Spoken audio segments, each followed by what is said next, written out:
My job as the drug abuse secretary didn't exactly keep me as busy as I would have liked. So I'd wander into other departments and see if they needed help. A German civilian, Herr Kunstler, worked in hematology with a couple of GIs, and he showed me how to load the centrifuge machine with blood samples, then spin it and unload. I was fascinated to see how the blood separated from the plasma, and then how it was tested for certain diseases. Herr Kunstler was in his 50s and had worked at the hospital for quite a few years. He loved the Americans and told me how ashamed he was to be German. He'd previously lived in a town close to the Dachau concentration camp, and after the American liberation, along with other citizens of Dachau, he was forced to bury the remains of the camp inmates. He didn't resent the Americans for this, but thanked them for making him aware of the true horrors inflicted by his countrymen. He said he would never, ever forget what he saw in Dachau. One of the GIs, Darrell, who also worked in hematology, was tall and lanky and walked as if he had springs in his shoes. He literally bounced everywhere. While I was unloading blood samples, he bounced up behind me and yelled right in my ear, "I'm short! I'm short!" Clearly, this didn't refer to his height, but meant that soon his tour of duty would be over. He had a short time left in Germany. Then he would be going home. Back to the world! This is what the soldiers called America. To them, America was the world. So many of them, even though they were in Europe, had no interest in exploring other countries. They'd often just stay in the Stuttgart area for the 2 years they were stationed at the hospital or on the bases nearby. I thought, how wonderful that they loved their country so much that it was the world to them. It's pretty ironic when you think about it.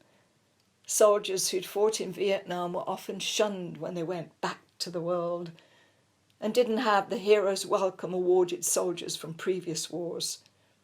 They were treated like disposables. After I'd done a little work in hematology, I would pop in to see the guys in cytology. That's where I learned how to do pap smears with Sarah, a big, red-headed, boisterous soldier from Texas. A few weeks later, I helped her out with something personal, which gained me the pet name of Klepto, but I'll get to that in another episode. Often I'd go out of the lab and into paediatrics to see the children. I got to know Davis, a black GI who had recently returned from Vietnam and was an orderly on the ward. He didn't have a drug problem, but he drank something called Ripple, a cheap, fizzy wine that I'm sure tasted awful. I never saw him drunk at work. I just saw him playing with the kids, making funny hats and paper planes.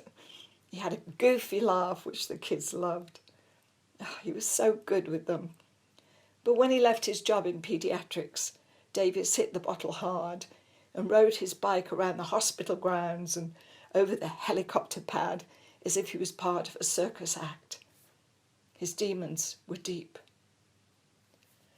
Finally, I went to see the head of the lab, who was also the pathologist, Major Cardell.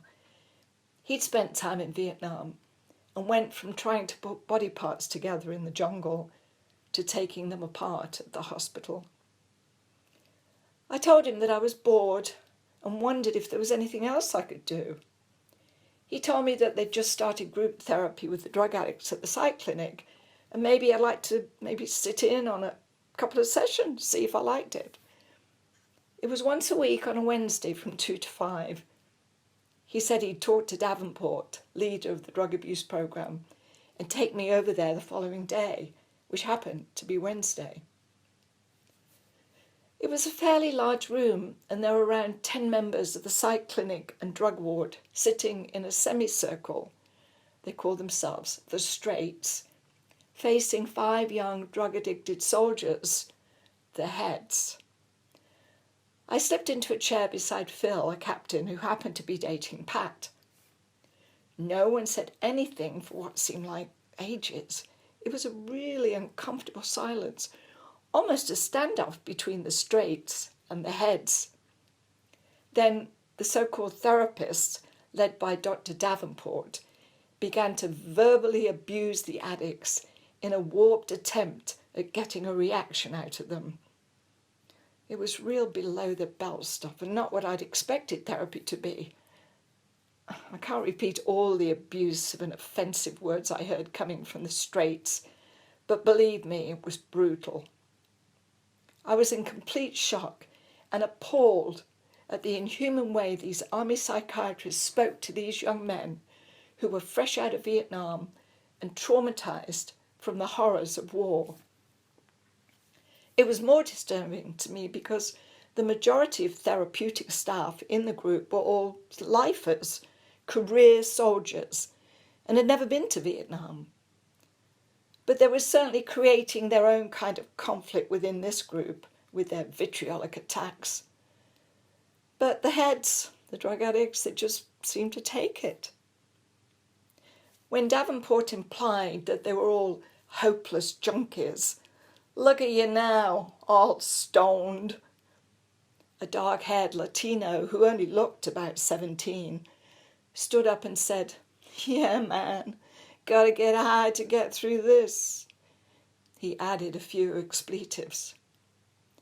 Phil responded that the army was doing the best for him, and the boy said, "You think?" Then he said how he'd been tripping on acid and needed someone to talk him down. The nurse at the hospital put him in a room on his own. With that, I stood up. "I'll help you. I'll talk you down. I mean, if it happens again. I'm in the BOQ, 4th floor. Marie." He nodded and sat down while the room relapsed into another interminable silence. Eventually, the straights started chatting amongst themselves, ignoring the drug addicts who slouched in their chairs, preparing for another onslaught.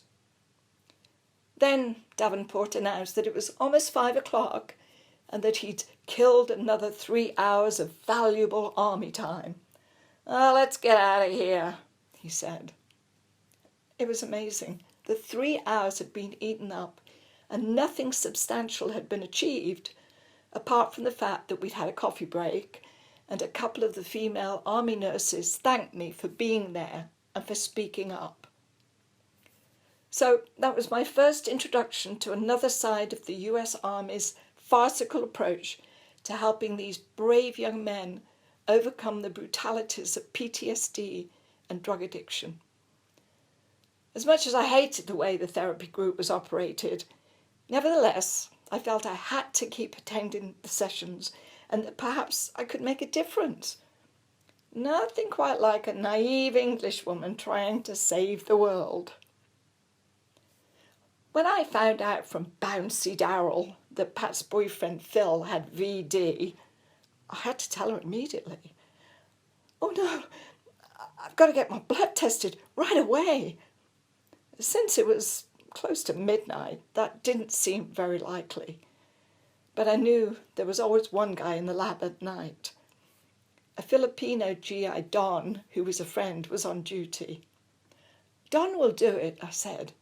"No, I'm a nurse, Marie. No one must know.